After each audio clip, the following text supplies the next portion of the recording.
What's going on, everybody? It is I, Jacob Moore, the self-proclaimed sports analyst, here on a freaky Friday edition of the Analyst Desk. And I got to bring in someone who you know very well. I see him lurking in the background. He's on his cell phone. It's Mr. More for your money. Woo! How's it going, Mr. Dan? Good. How are you? Oh, just living the absolute dream, buddy boy. Awesome. And we got a lot to talk about tonight. But before we get into it, this is such a big comment. None of us deserve a face. It's from me. Let's keep the conversation respectful, friends. The Analyst Desk is all about strong opinions, smart debate, and passionate fans without any hate or personal attacks. Share your thoughts. Disagree if you want, but do it with class. Where every day feels like game day and everyone's welcome at the desk. Oh, yes. So I think right away we got to talk about, I think the biggest thing in the room right now is what's been going on in the Canadian Football League today. Mike O'Shea has just been officially hired back to the Winnipeg Blue Bombers, which means he wasn't given an offer by Toronto after they discussed it, or he declined an offer from Toronto. We don't know, but at the end of the day, he will not be coaching the Toronto Argonauts this season. I think the Argos gave him an offer. I think it's no disputing that. You don't know. We don't know if there's an offer given or not. We know there was a conversation. But the more interesting thing today, I thought, was the commissioner's statement to the league. That was interesting, too. I thought there were a lot of interesting points. But I'm curious, Dan, what were your overall thoughts on that? I know you seemed a little frustrated that it was just rehashing the rule changes again. Yeah, I thought the commissioner and CFL himself did a very good job. I blame the main school media again. I think they just ask the same questions that we already discussed about, and everyone's okay with. Like, I don't get why they keep talking about rule changes. Like, the rule changes are not going anywhere. No, I wouldn't say everyone's okay with it. And I think that's where some people are getting a little frustrated with. It's been, I would call it mixed reviews on the rule changes, right? I think there has been some positives, and I think there's been some negatives towards them when talking to the public. Now, what I thought was more interesting was them talking about revamping their website, getting a Canadian Football League app, and having a proper fantasy sports system where you can build your own teams, make trades, and bring it in more like an NFL style fantasy league. And I think this is what could be absolutely huge for the Canadian Football League moving forward. Like, fantasy football is a multi-million-dollar industry, and I think this is something that the CFL has really missed out on. I mean, it's absolutely crazy. The CFL doesn't have an app, and it's 2025. So by 2026, they're going to have a new app, a new website, and every team in the league is going to have a new website. It's 2025, Will. So I'm saying by 2026, all this is going to happen. So I thought the press conference overall was more positive than negative. I'm looking forward to those changes. I'm also looking forward to new partnerships with junior football in Canada. I like that he's focusing on bringing in more Canadian players into the Canadian Football League. Yeah. And obviously there's still that there's that very much global player that they're talking about. But I think because you look at guys like John Haggerty, you look at most of the kickers are global players in the CFL right now, right? But yeah, I like that I think this league is really focused on bringing in Canadian content. But let's get to the comment section here. Key's saying very mixed, bud. She's talking about the rule changes. Love you, but I promise you I am certainly far from the only one who hates the 55 going away. I hate that too.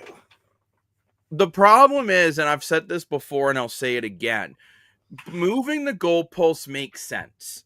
To move the goalposts to avoid punting on almost every drive, they needed to make the field a little bit. They either needed to make the field shorter or the end zone smaller. Right. I know they made the end zones a little smaller, but I think 10-yard end zones would be terrible. Yeah, me too. What Canadian football is. So if something had to give, I think we were better to give length than width, right? And realistically, I don't agree with that. How do you not agree, Dan? A narrow. You're saying you would rather, if you had to choose, you would rather have 55 yards long, but be as narrow as the NFL. Not as narrow as the NFL. Why can't we just go a little bit narrower and That would be terrible. The wider field is what makes this league so unique. So you have all this room for all the motion. Don't call me crazy. I think it's more exciting to see a pass go this way than this way. Yeah, but Dan, you're still going to have deep ball passes. I mean, sorry, the NFL has way more deep ball passes than the CFL. Like, right. You have to look at it, and it's what makes this league different. And I think that's where, too, there's been a lot of communications when because I've seen a lot of surveys on, we're not going to get into the websites, but a lot of surveys from a lot of other platforms about saying the fans don't like the direction. But the survey is asking if you want American style football. And I don't believe this Americanized the game. I think moving the goalpost made sense. And to move the goalpost, you kind of have to make these other decisions. And I mean, at least they did say too, they are going to review these rules after 2026 and see how they're feeling about it. Right. So it's tough, right? But to the comment section here, I want it all: dark chocolate, 55-yard, white chocolate whipped, and the best of milk chocolate 3 down. Now, I thought it was very interesting. And Kia, if you haven't heard this press conference, you'll be happy to hear the commissioner did say 3 down football was not going anywhere. 3 down football was here to stay. That is not changing whatsoever. 3 down football, 12 players on the field, the same width with all the motion. I don't know what you're looking for, Dan. You look very puzzled. You're like, oh, I'm just looking through life, It's like, it was very interesting. I will say the one thing that did bug me about I give the CFL credit. I think TSN should have televised that. I think that's a big miss from TSN. Yeah, I agree with you on that. So I give them credit for going on YouTube, but the one thing that didn't make sense on YouTube is you got Commissioner standing there, which is great. You got the Grey Cup in the picture, which is great, but you only saw like the very ear of it. You only saw the hand. Yeah, that was strange. Instead of like half it, so you saw half the Grey Cup, right? What's by seeing a little handle. And I think it was, I also love the YouTube documentary series on preparations for the Grey Cup week. I think that's huge. I just really think it's really stupid how they played the clip from it, but they didn't show it on the channel. So we just saw the commissioner drinking a nice bottle of water, which I was. No, I want him to stay hydrated. Yes. But overall, that was good. Like, I thought it was a good address overall, and I will say I thought he answered questions pretty decently.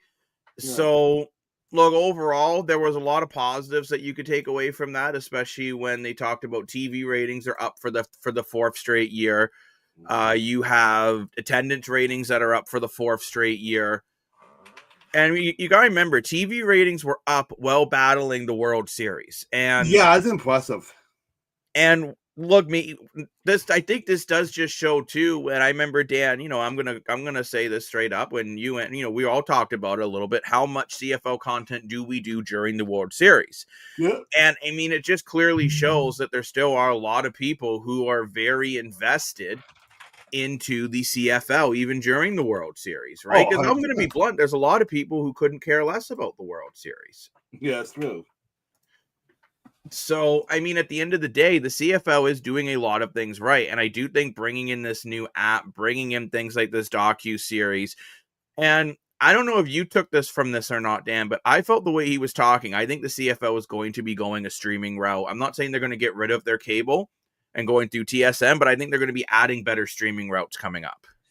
Well, for sure. I don't think you can eliminate TSN. I really don't. Even cable is dying, I'm still a strong believer of that. You can't. Still a lot of people you can't tell me cable is dying when the playoffs are averaging over 1 million viewers per game. Yeah, but if streaming was better, don't want to use cable. But streaming doesn't work. But it's going to one day. Not anytime soon. We don't have the bandwidth to handle anywhere near what people want to do with streaming. What? I know there were millions of Canadians who could not watch the end of the World Series because Sportsnet now crashed. No, I get that. But I'm sorry, streaming is not there to handle this. Streaming's fine when you want to stream a documentary about kittens. But as soon as you try to watch something that there is millions of people watching, it just can't do it. Well, maybe people want to have some kittens. I don't know. But let's get back into these comment sections here again. And another huge comment here. Love the AC/DC graphic, by the way. Better than I can't believe them when they gutted this so immensely. Honestly, I don't believe Mr. NFL kissing commissioner. And see, again, I really don't feel, and again, Key, you are more than entitled to your opinion. But I don't really feel we are seeing this league become, I think everyone's saying it's becoming Americanizing. It's just hitting the panic button a bit too much. But I think we're seeing the last 2 years of our favorite game style. I hope I'm wrong, but I just have so many doubts. And again, this is from Key from the comment section. And my personal opinion on it is I don't think the Canadian game is going away. I think it's just evolving. And everyone's been criticizing the CFL for years to try something new.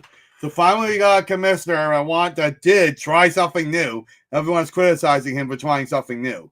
Just think for that for a minute. It's the way the world works. I know.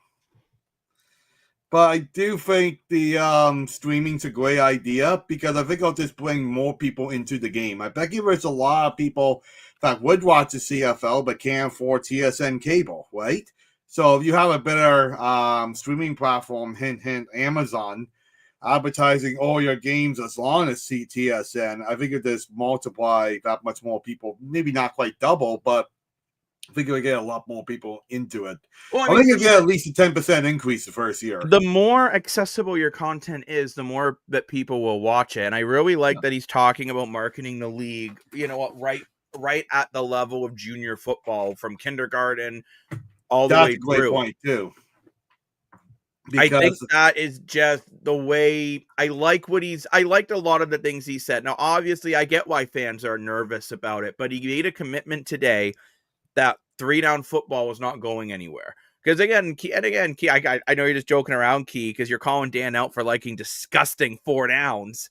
But I like the NFL too, right? I don't know why there's this great big line. It's like you're either CFL or NFL. Why not like both? They're both great leagues, great sports, great athletes, great fans for different reasons.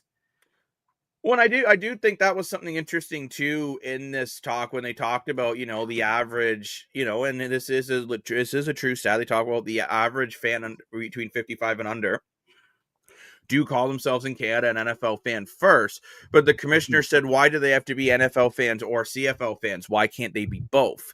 And I think taking that approach, and as much as I love the Canadian Football League, to try to make the Canadian Football League bigger than the NFL, I'm sorry, I'm just going to be blunt, is stupid, because it's not happening. It's never going to be bigger. Right? It's like saying I'm going to buy a Toyota Echo, I'm going to put $6 into it, and I'm going to make it faster than a Lamborghini. No, I'm not. But I can still buy that Echo, and that can be a great product. So, and I'm not comparing the CFL to an Echo compared to a Lamborghini. Like, I think I've said it multiple times. Anyone who hasn't watched the CFL, if they watch it or go to a game, they are very invested. But I think doing these docu-series, they're pushing a lot more content on TikTok. I love the cinematic edits of certain games. I think those are awesome. I love watching those. And the social media numbers for the CFL since this new commissioner has taken over have absolutely skyrocketed.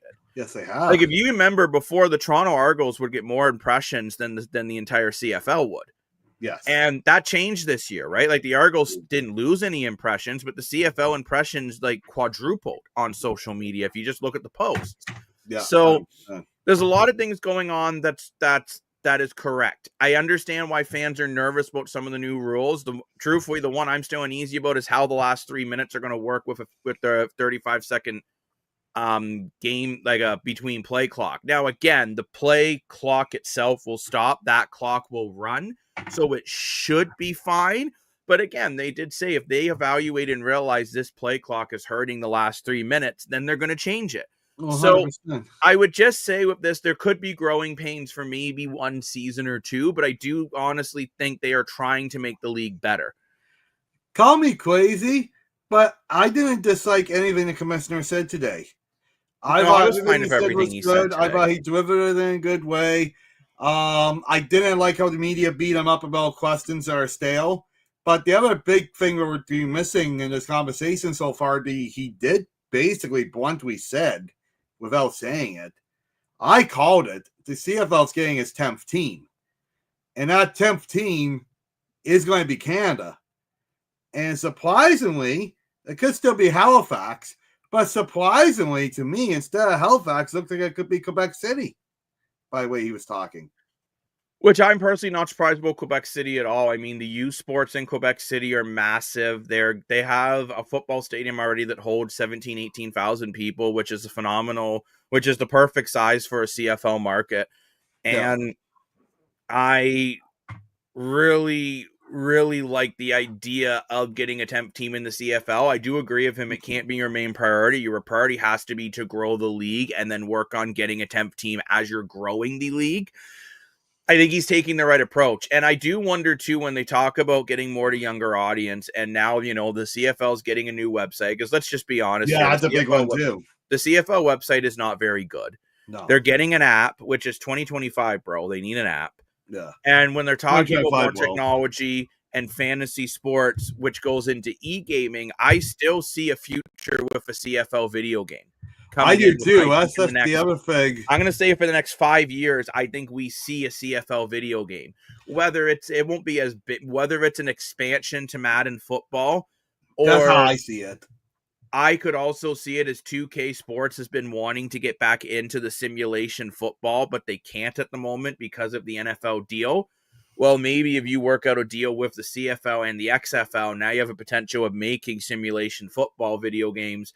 And I think people would buy it just to. Let's be honest. Is the XFL staying? I don't think it is. No, but Dan, I think the XFL will keep going just because The Rock has money to put into it. Why? Any of it better ways to put money into? Apparently not. But who of you has more hats?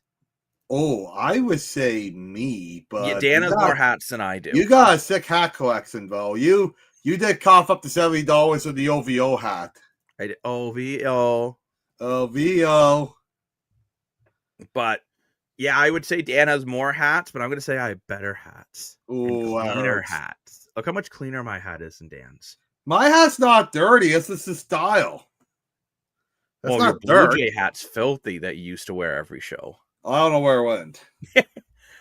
But you know what? Let's also remember here, too, we're talking about the future of the CFL. We do have the Grey Cup this weekend. We saw the first episode of the All Access docu-series, which I will say I love this idea. I hope they do this for a full season, where they follow where like each episode's a different team going through the season. I think that will be I like that they're trying these things. Well, I think it's a great conversation. Funny enough, a lot of times in life, when we talk about something in school, what happens in real life, when we talk about it on the show, we were just talking this Tuesday about the power of documentaries, sports documentary in school, and how much it can really grow a sport. You look at NASCAR, for example. If you remember that documentary we saw, Jacob, in the IMAX movie years ago, right? NASCAR really grew because NASCAR took a turn after Earnhardt Sr. died, rest in peace. And then you had great guys like Tony Stewart and Jeff Golden and Jimmy Johnson, we're all kind of retiring, Junior, right? And it's like, it kind of died off a little bit, but they did the documentary and went up. Formula One's been struggling since the Michael Schumacher days. And they did a documentary series in 2021. Is Skyrocket. NHL, it was having problems making revenue during COVID. What did they do? The documentary series I chose to do my project on, the Maple Leaf documentary, All or Nothing, in 2021. The NHL still grew during COVID. That's how even COVID happened. The salary cap still went up. And we've seen the Argos do this a couple of times, like on a team level. Like, remember, Jacob, when the Argos won the Grey Cup 2004 with Damon Allen? We bought the DVD of Damon Allen winning it. It's cool. Right. But these documentaries go beyond that because they go behind the scenes. They go into the dressing rooms. They interview players one-on-one. So it's documentary series. It's kind of a mini version. There's multiple episodes. The first episode just dropped this evening. It's just under 10 minutes long. And they're featuring 3 players from each team throughout the Grey Cup preparation week. So I'm sure there'll be another episode dropping today, tomorrow, in the next few days. So Yeah. keep your eye open for that. And we've already seen some teaser clips with they asked Trevor Harris if this is his last game, and he said he wasn't going to answer that. And like I think this is going to be I just think again it's a great way to hype up the game. And I think too I really like this. I do want to mention this quickly about the commissioner's speech today. I like that he really hammered home that the CFL is a entity that is worth a lot of money to broadcasters, because it is. Look, whether you like the CFL or lump it, when you are getting something that is getting over 500,000 eyeballs on it every game, like, I'm sorry, but the CFL does better than the NHL on an average basis for games. Because the CFL is, and hear me out, Dan, before you, because I could see you're going to jump all over me on this, but I'm going to explain it. You can laugh at me. The NHL on average in Canada, the average Leaf game gets about 175,000 to 200,000 people watching. The average Canadian football game is between 450,000 and 625,000 people watching. And I'm going to tell you why. The CFL, part of it is because the NHL teams want these blackouts to try to make fans actually go or pay for the NHL center ice. Now, I want to make this very clear. That is not the broadcasters. That is the team and the league. Dan, it is not the broadcaster. The broadcasters hate that they have to black it out because they're losing so much ad revenue. Yes, they are, Dan. They are losing thousands of dollars in ad revenue. Before you say you know more than me, I've worked in television. Oh, no, I'm not saying I know more than you. You know more than me when it comes to TV. So I've worked in this industry for 15 years, and the way this industry works is ad revenue creates dollars. That's how they make their money. And the more people that watch a program, the more they can charge for the ad revenue. So to say it's the broadcasters that do these blackouts so they can make their extra $5 a month to sell their sports packages, because you gotta remember, it's like the cable company makes more money on selling the super sports package than the actual broadcaster does, right? Mm-hmm. So like the broadcaster section itself, because the cable and the broadcaster, even though it's the same company, their revenue doesn't get split evenly. It's not like Mother Russia where everyone gets a piece of the bagel, right? Like that's not the way it works. So the reason why the CFL does so well for TV viewership is because the teams do not want blackouts. And the CFL, I mean, football is like this in general. People don't care what football game's on. They just want to watch it. I'm not disputing, I'm not arguing with you that the CFL gets more numbers per game, because that's a known fact. I will add, though, if you look at it throughout the season and add all the viewers up per games, hockey gets way more. That's because there's way more games. But the ad per game is worth significantly less. Yes, because there's more games. Look at you, Jacob. We're prime example. Do we watch every second in Toronto Maple Leafs? We should, but we don't. Just be honest. Do we watch every second in CFL football? Well, you do. Why? Because there's only 9 teams. It's easier to follow. But Dan, I know people who will sit down and watch NFL football as well from 9 in the morning because of all these games over in Europe until 10 o'clock at night. And hockey just doesn't have that same culture as football does. College football, the pregame start that morning. People literally start watching college football at 8 in the morning, and they will go and watch football that entire day until midnight. You do not get that with hockey. Like, Dan, there was a great hockey game on tonight between Vancouver and Carolina. Were you watching it or were you playing video games? I didn't know you were watching it. Otherwise, I would have joined you. No, you wouldn't have. If it was a random football game, you more than likely would have had your I would have joined you if you told me you were watching it. I was following it on my phone. Well, like, I know that Carolina went in overtime. Carolina I do want to rant about overtime in the NHL as well, but isn't it like $400 a year? I know, I'll hold up the game when you go. Like, I was following it. But let's get to the comments here though, Dan. And Key's saying here at the NHL, I believe NHL center ice, I think it's a little more than $400 a year, but even we'll say $400 a year. But the problem is, Key, a lot of people don't have an extra $400 a year in this economy. And that's something else the commissioner did point out that's impressive, how many people are still going to CFL games in a struggling Canadian economy. Yeah, and there's no point hiding it that the Canadian economy, the whole North American economy is really struggling. And we're not going to get into the political side of it. But at the end of the day, it's good to see. But Key, the problem is, though, so when you have to buy that Super Sports Pack, it's just one extra step that makes it less likely people are going to watch, which makes the ads worth significantly less. Like, for example, the football ads are worth more now when the games are on CTV and TSN. When they only had it on one or the other, the ads were worth less money. That's But now the ad is worth more money because there is more eyes on it. That's the other thing with NFL versus NHL. NFL has the games going all Sunday, which a lot of people still have off on Prime Cable. I'm sure if hockey, look at Hockey Day in Canada when I start playing hockey at 2 o'clock in the afternoon. Like, everyone's Most people watching don't watch the whole day. I'm sure if you put Prime hockey on all day on Prime Cable, you would get more viewerships than what you have now. But Dan, I'm telling you right now, and this is what you have to keep in mind: the CFL playoffs still averaged 1 million people watching per game. That's incredible. During the World Series. Yeah, that's impressive. I'm sorry, the NHL playoffs, they struggle to pull those exact same numbers. Well, this is what and that's when it's on CBC, so it's even more accessible. Right. So, I mean, this is not me saying the NHL is not popular. That's not true whatsoever. But I think the commissioner did a very good job today at pointing out to people, look, this product is worth a lot of money.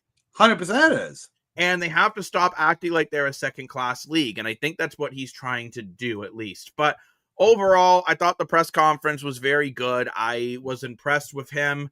I do agree with you, Dan. At times, the media questions did get repetitive. However, a lot of those journalists went to their social media and asked fans, what questions did you want asked? And it was all about the rule changes. So they did what the fans wanted.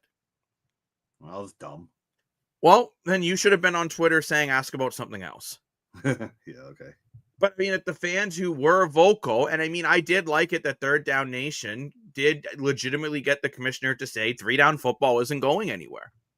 Yeah, they would have changed the name if that was the case. Well, they said they already own the rights to 4-Down Nation as well. but look, at the end of the day, I'm very curious to see things moving forward. I'm very excited for the Grey Cup on Sunday, which we will have a massive show on Sunday pregame. We get to watch Machine Gun Kelly. That's going to be interesting. Yeah. Although, who knows? Maybe we're... At least he's current. He's current. Maybe we're going to get a special guest as NF just has a song dropped at Machine Gun Kelly this Friday, like today. You never know. Interesting album from NF, too. Actually, in the comment section, too, let me know if you guys want music reviews. I'd be totally down to start breaking down different albums, whether they're first listens or listens I've already listened to, and just talk music with you guys. That's something I have a passion for myself. So just as an FYI. But, I mean, I think we're going to get a really good Grey Cup matchup. Davis Alexander is saying that his hamstring is feeling good. How much a lot better if they lose, he'll be injured. Well, Dan, whatever. Like, every player does that. Whether it's the guys you like or the guys you don't. Now. Whether it's the guys you... Everyone's injured at this point in the season, though. Austin Matthews shouldn't be. We're not talking hockey, Dan. We're talking saying. Football. And I'm saying is every player playing in the Grey Cup right now is currently banged up. Yeah, of course. So, but what I mean is, and watching even just some film of the way Davis Alexander is throwing a football in practice, he doesn't look hurt. Oh, it's amazing how quick he releases the ball. He's like that kid's got an arm strength for days. But I mean, we're basically having the new era versus the old era in quarterback. What style wins? Through the air or running the ball? Because I think AJ Ouellette is built for playoff football. Yeah, I do too.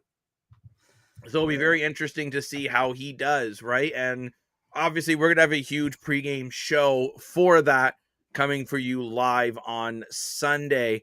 And Key, yeah, so you know what? There someone is looking for music. So maybe then it's something that I will try to start doing with you guys. Because, again, the Analyst Desk, we're open to all different kinds of content.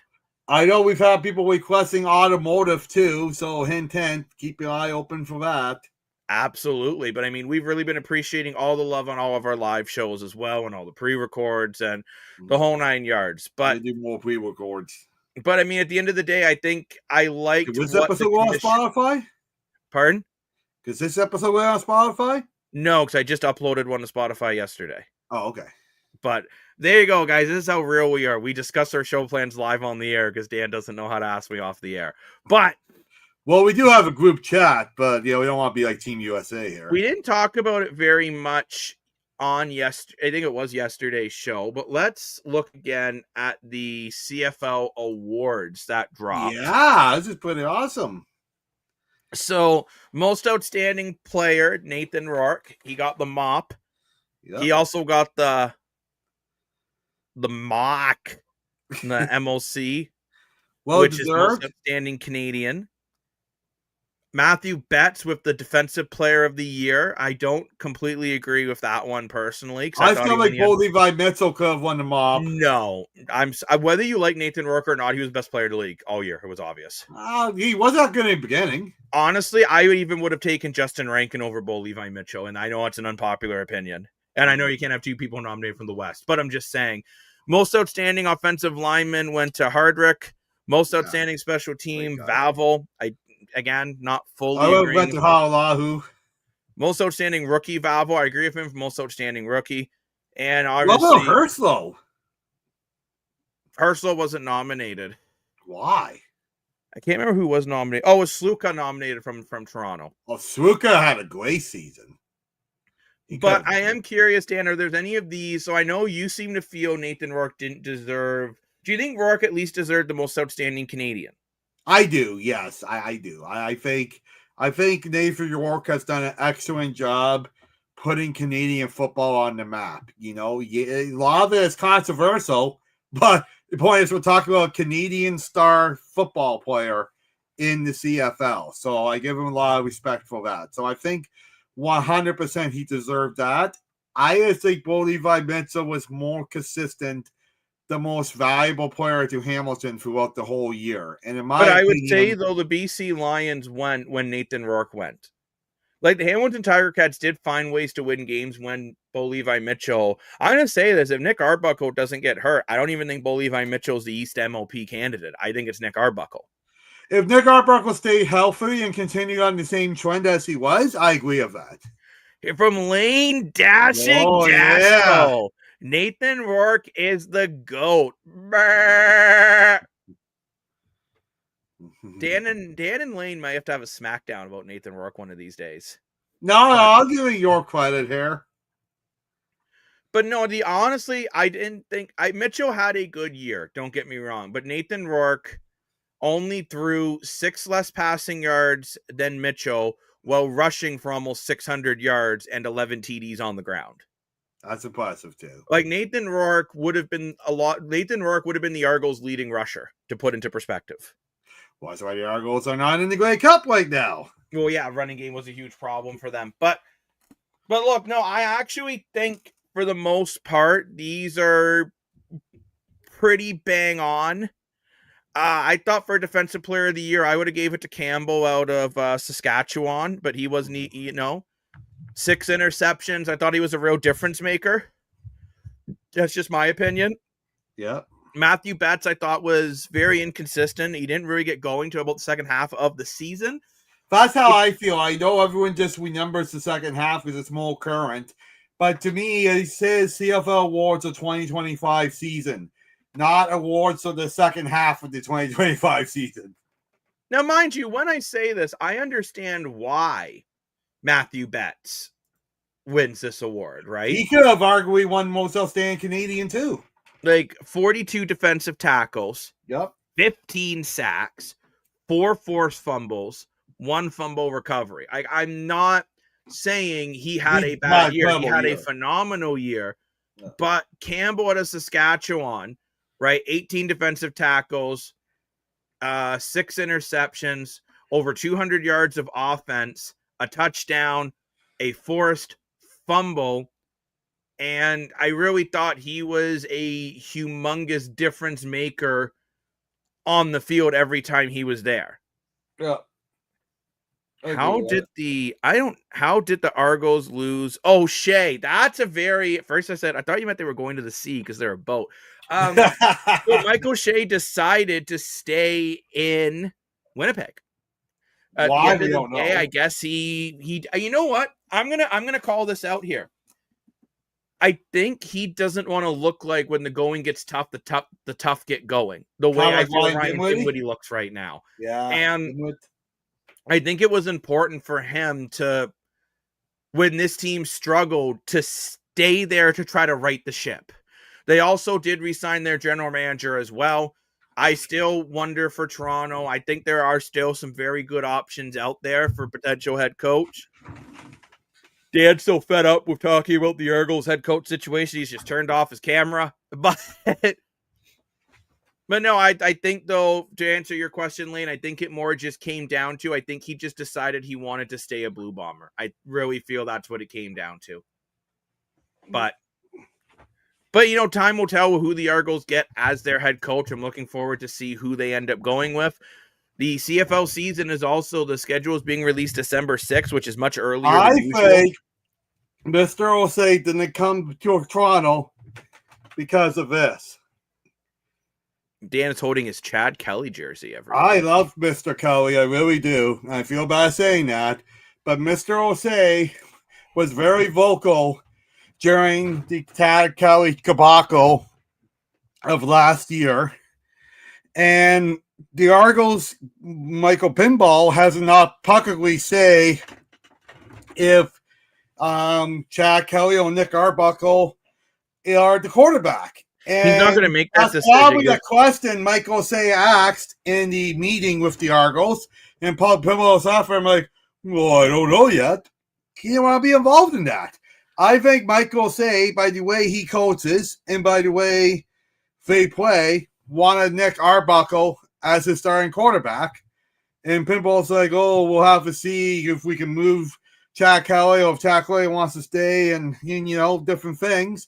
And Michael Say's like, I don't want to wait till December and February and March to figure this out. I'm going to go Winnipeg, where I know where my starting quarterback, who my starting quarterback is. Well, hopefully he's healthy. You don't know. They might not. They may move on from Zach Collaros. I don't think so. Zach Collaros might retire. That playoff game. Yeah, but he didn't have a good season. I understand that, but neither did the whole Winnipeg Blue Bombers. Because that team is driven on quarterback play. Maybe I'm wrong. I have no idea. I don't know. We're not in those rooms. But Dan, I want to ask you a question here. Yes. And I think this is the perfect time. And I'm going to ask Lane these same questions at a later date. Or maybe he'll answer in the comments. I think there's some awards in the CFL that they don't do that they should. I agree. And we'll probably talk about this on a pre-record tomorrow. So I'm not going to go over... No, on Sunday, sorry. So I'm not going to go over every single award that I want to do. But I'm going to tease one. Who is your receiver of the year? I think I said you like reward. Who is your receiver of the year? Ugh. There's a lot of really good ones this year. Absolutely. Yeah. And I think a lot of it had to do with injuries, right? For example, I think if Coatsy stayed healthy all year, I think he easily could have won. Yeah. We had 11 receivers of over 1,000 yards this season. That's what I mean. Yeah, that's more than one per team. Oh, do you know what? I would give it to Kenny Lawler. Okay. Who would you give it to? Last year, by the way, we had 10 receivers of over 1,000 yards. We did have a little more. But Key is saying Herslow. I love Herslow personally. I think if Herslow played the entire year, I would That's why I didn't pick him. If he played the entire year, I would give it to Herslow too. I am going to go way off the board here. And I'm picking my receiver of the year is Tyler Snead. Really? Oh. He impressed me so much this year. On a Montreal receiving core with Phil Pott being injured half the year, really, really stepped it up. You got to remember, they didn't have Davis Alexander for a huge chunk of this season.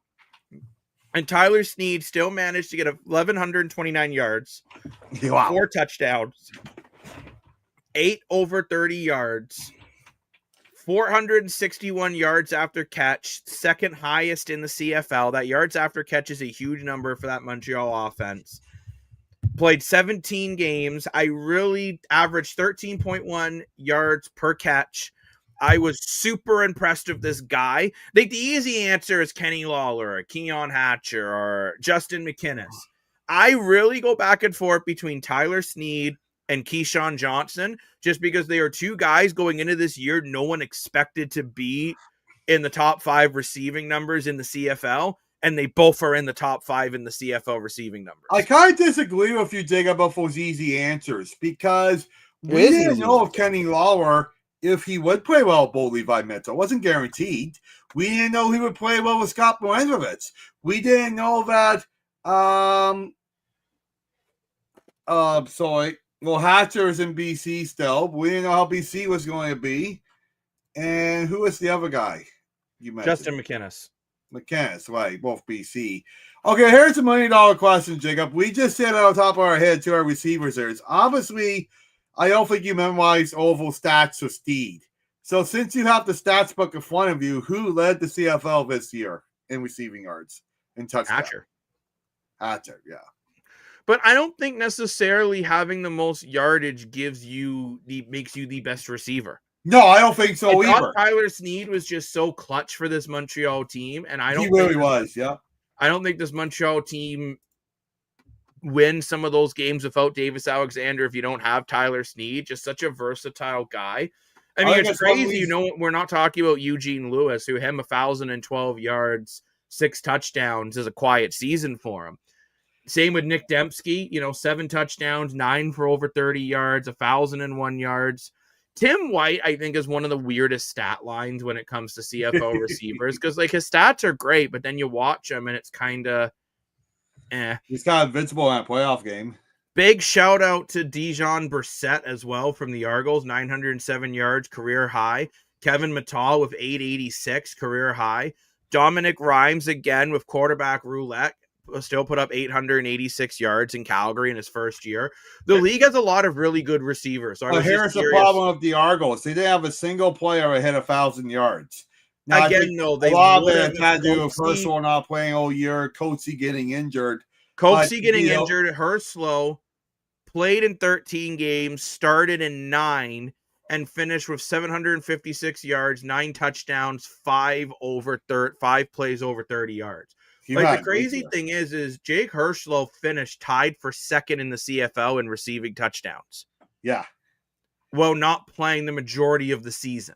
He's incredible. I think that's one reason why I think I could see Pinball and Dinwiddie fighting about not starting Herslow in the beginning. I remember in game 1, why sitting there, why is Herslow not playing? Well, it's because of the ratio, which was spoken about as well. If anyone is wondering why the ratio wasn't changed in the rule changes, that is a CBA agreement, and the ratio cannot change. But I do see what Key's point is. The long darts aren't always the way to play. Sometimes there's luck of the draw. But I do think when you're looking at top receivers, you have to look at the guys that can flip the field. That's what I'm saying. Right? And Tyler Snead was a guy this year. Kenny Lawler, in my opinion, flipped the most games. Good and bad. Yeah. Sometimes they lost a game against Kenny Lawler. But then you have a weird one like Eberhardt in BC who put up 863 yards, but had 10 catches for over 30 yards. Yeah, that's not a great. He was a big play guy, averaged 19.2 yards per reception, which is the highest in the league for guys that played consistently. Because you have Alexander Hollins only played 5 games. You have Alford in Calgary who only finished with 407 yards. I thought he was going to have a much bigger year. I thought he was my rookie of the year pick early. But no, we will go over a full list in another show on our CFL, our own CFL awards. But I did want to throw that to you, Dan, about who you thought was the best receiver. And Lane, if you're still in the comments, let us know, or Key, anyone else in the comment section, let us know who your top receiver of Key said Herslow, which was a good pick. Herslow was a great pick. Yeah, I mean, if Herslow started the year, I would from the beginning, I would have picked Herslow too. Maybe they win a few more games if Herslow's in the lineup instead of Myalgia to start the season. I don't think Myalgia is coming back as an Argo. Well, no, he's already gone. I don't think. I don't think. What's his name? I think Ungura could be gone as well too. But hold on, Ungura. Daniels, you're probably Makahan. thinking. I think Makahan's going to be He's gone. a running back, so that's irrelevant, but that's okay. They tried him at receiver, did they? No. Oh, we did. Quickly in the NHL as well, we currently have right now, just so everyone was watching, the Utah Mammoth are up 2-1 over the New York Islanders at the end of the second period. The Flyers just beat the Blues in a shootout 6-5. The Hurricanes beat the Canucks 4-3, which I'm going to go back because I really want to talk about that game. So I have some thoughts on that one. Yep. And the Predators actually beat the Penguins today 2-1 in overtime, which was quite the surprise. Oh, I have a hot take, speaking of hockey, that has to do with what we heard from the commissioner today. So can I have a gas or ask, please? Jacob's so confused. I did not tell Jacob this ahead of time.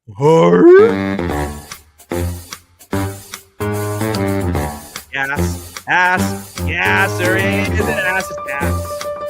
Or is it ass? I love you, bud, but stick to TV. Singing, not your thing. Rapping, 100%. Singing, no. Okay. Gas or ass? We know there's an app coming out for the CFL, which I think is humongous news.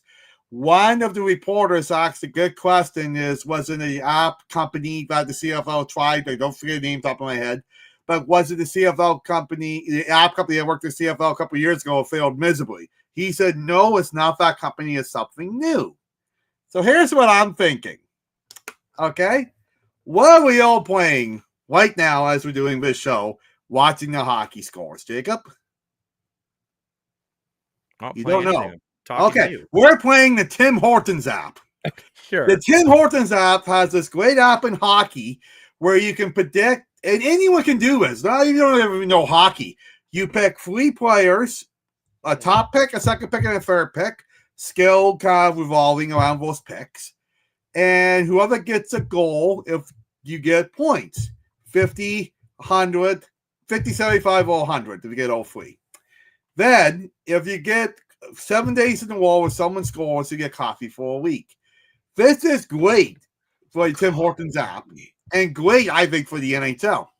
However, when hockey season is over, there is nothing on the Tim Hortons app sports related.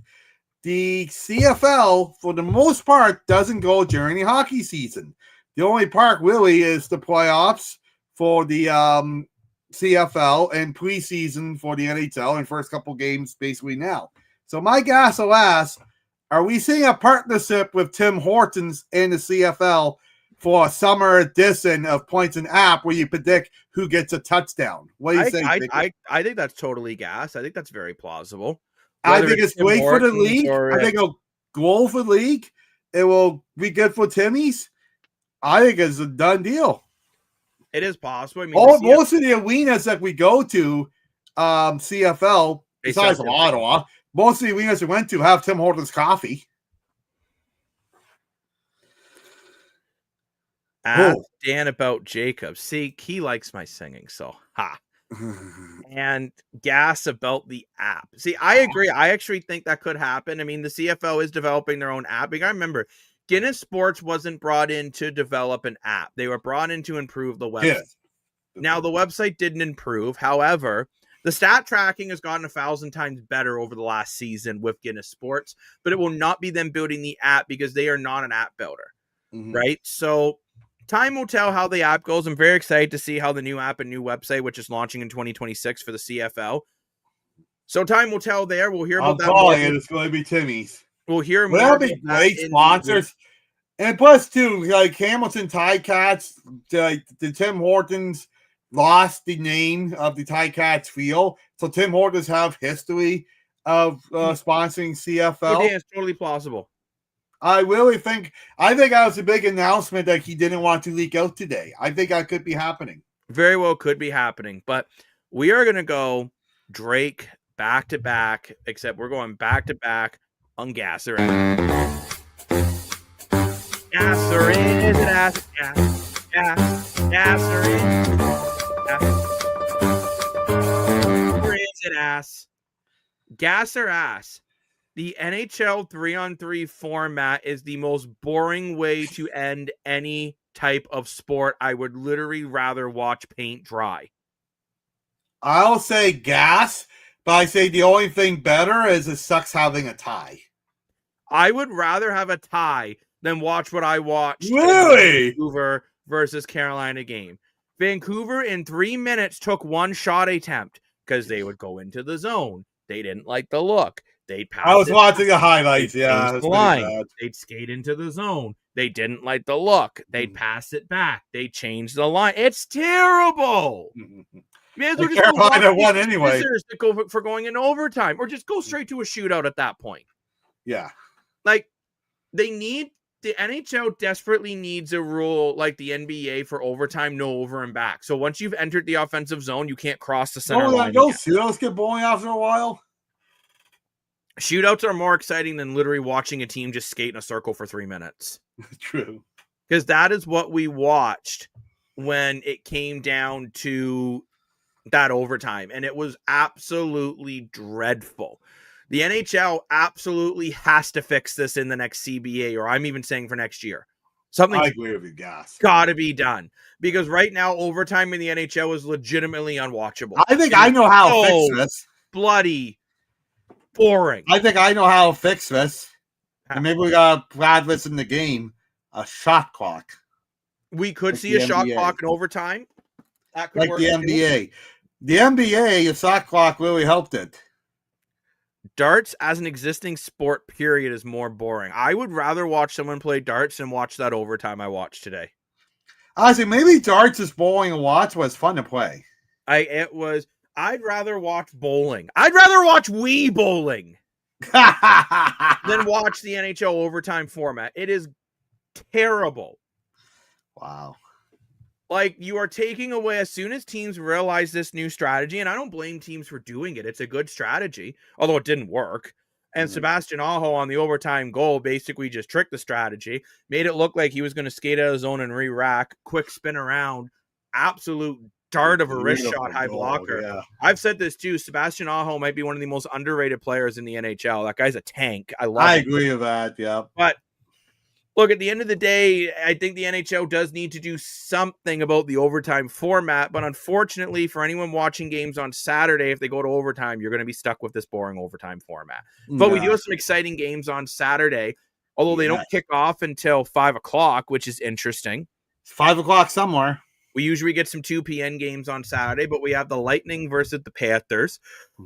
That's always a fun matchup. Battle of Florida. Between two very competitive teams. And we got the Ducks versus the Wild. And this is a very interesting game for me personally, because I feel these are two teams almost going in different directions.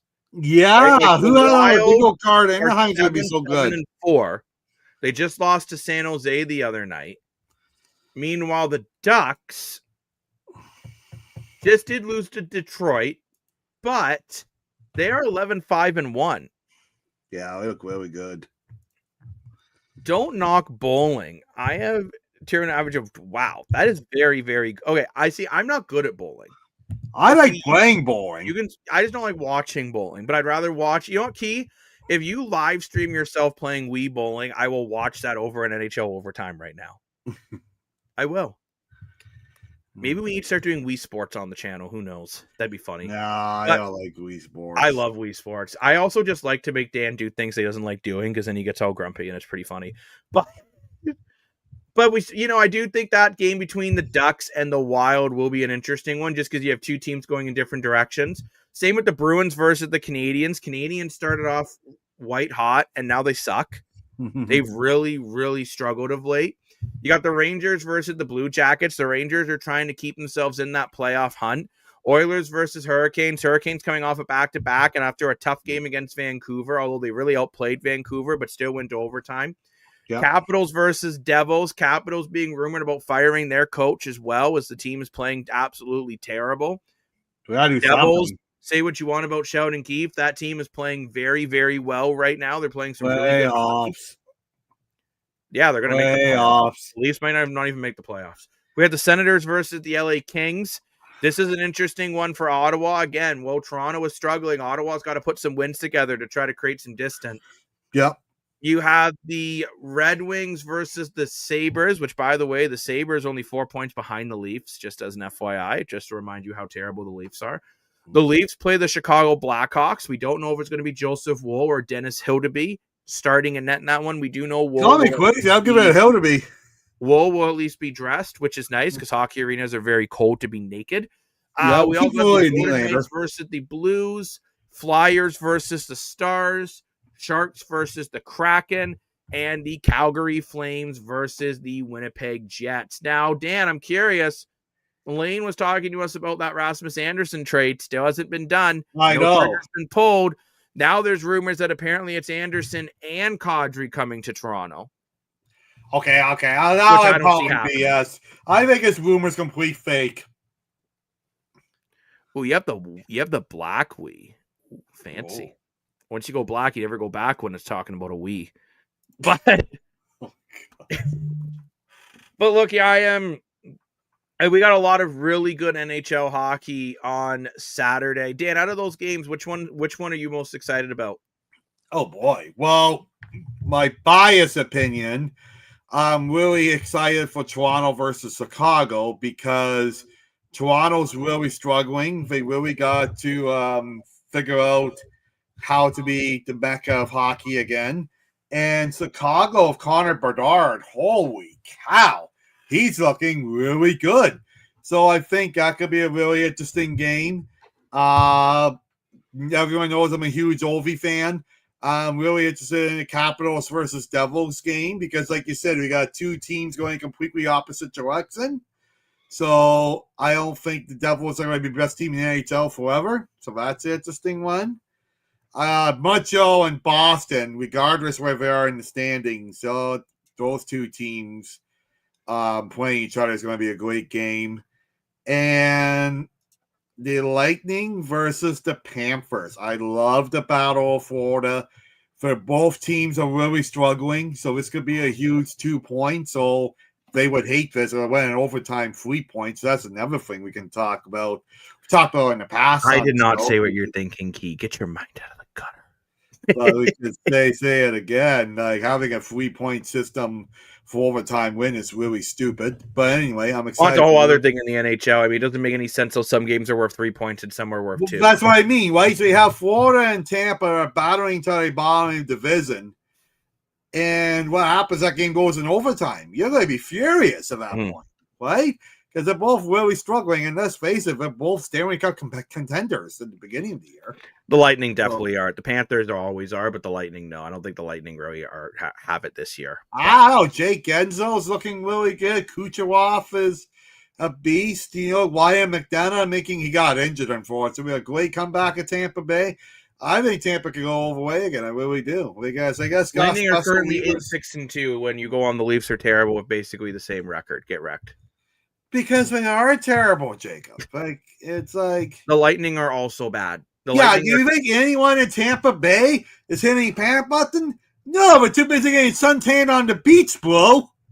No, the difference is in Tampa, they've won a Stanley Cup recently, so there's less multiple urgency. Stanley Cups recently.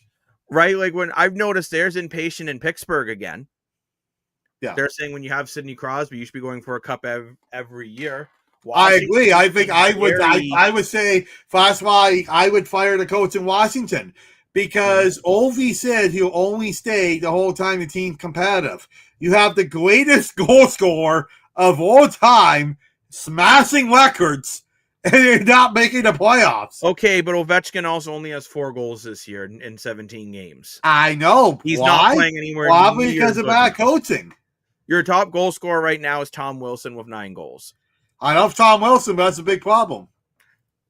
Yeah, I do think we could start to see some coaches being fired by the end of November. I really do. And if you, I think we'll have a coaching Black Friday sellout kind of thing. If you want to hear more about our thoughts on Craig Berube potentially being fired, we had a very good show about that yesterday, and that's on all our platforms. By the way, the Edmonton Oilers right now are currently not in a playoff spot. They've been booted out by Seattle. Seattle is currently hanging on the 3rd in the Pacific, and the Oilers are technically, because they've played 2 less games, are behind Chicago for the final wild card spot behind Chicago and Utah. Well, that's another team. Also, Mitch Marner isn't making the playoffs as of right now. So it's an interesting race. Vegas, they're 1 point out, but I mean, so is San Jose. And let's be honest, I think people thought Vegas was going to be a lot better than the San That's Jose what Sharks. I Although was I going said to this year, I say. thought the Sharks were my sleeper team.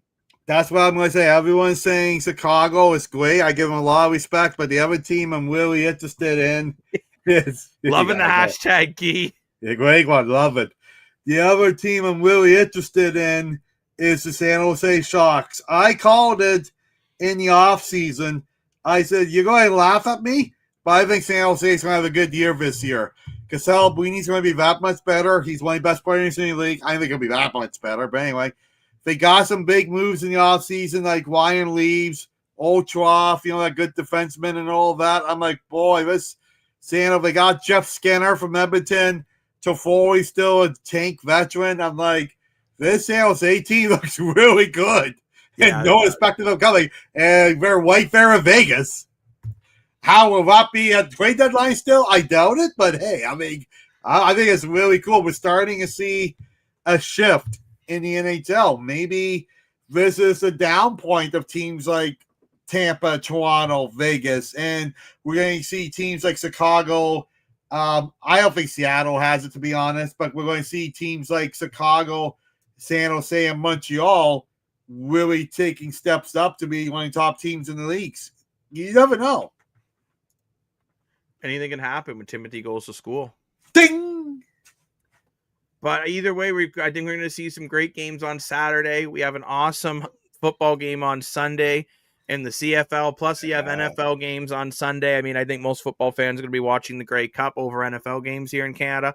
But NFL in the afternoon, I would rather watch an NFL game versus a Grey Cup pregame show. Well, no, because we're going to have a Grey Cup pregame show. We're better than the NFL. Okay, that's true. But on that bombshell and Dan telling you to watch something else besides the Analyst Desk, I think it's time we wrap up for the night, as it is 11:07 on Ontario time. No basketball talk. We'll save basketball for another day. Once Canadian football was done, then we're gonna slide some NBA. Raptors didn't play tonight, but there are some games going on. We'll talk about the NBA once CFL. I mean, mind you, we still have a lot of CFL to talk about even when the season is finished, because CFL said they're gonna have a lot more transparency over the off season this year, which is absolutely phenomenal, I think, for football fans. But unless anyone wants to talk about lacrosse, this season coming up, AHL, OHL, OJHL, let us know. We're open to talk. But reverse 7-Eleven. You need to get a slushie tomorrow. True, you can get a slushie for free tomorrow at 7-Eleven. Oh, it's either free or like 7 cents. I don't like slushies, but hey, good call. But on that bombshell of Dan not liking slushies, thank you very much for watching the Analyst Desk. Don't listen to Dan. Watch us instead of the NFL on Sunday. And let's have us on the background. Thank you very much for joining us at the desk. We will be back. Not sure if we'll do a show tomorrow, but we'll definitely be doing a show. We'll definitely be doing multiple shows on Sunday. Multiple. Well, we'll be doing Grey Cup preview, Saturday recaps, Grey Cup post game. There's a lot going on Sunday. Drink your coffee. You don't need sleep, buddy boy. But thank you very much for watching the Analyst Desk, where every day feels like game day. I'm Jacob Moore, the self-proclaimed sports analyst, joined by Mr. More for Your Money. Woo! See you guys on the flip side. Enjoy your evenings. Bye-bye.